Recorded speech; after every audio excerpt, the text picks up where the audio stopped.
Ipagpasalamat natin sa Panginoon ang lahat ng mga biyaya na ibinigay niya sa atin.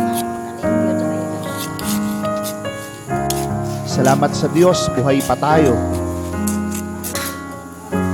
Salamat sa Diyos, malusog tayo. Salamat sa Diyos, bagamat may mga pagsubok, nakakaraos, na itataguyod, hindi sumusuko.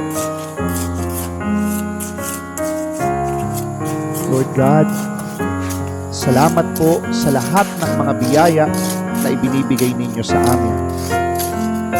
Tulungan po ninyo kami palagi, gabayan po ninyo kami palagi, ingatan po ninyo kami palagi. Lalo na po yung mga kasama namin na nanghihina,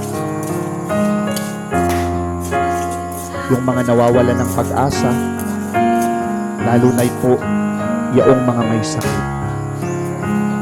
Gabayan po ninyo kaming lahat at dalhin sa kung saan kami nararapat. Alam po namin na ikaw ang tunay na makapagbibigay ng mga pagpapala. Kaya nga po sa inyo kami umaasa at palaging nananampalataya. Ibuin po ninyo ang aming puso, lalo na kung ito ay nanlalamig, kung ito ay puno ng galit, kung ito ay puno ng masasamang emosyon na bumabalot at kumakain sa amin. Ikaw na po, Panginoon, ang bahala. Hinihiling po namin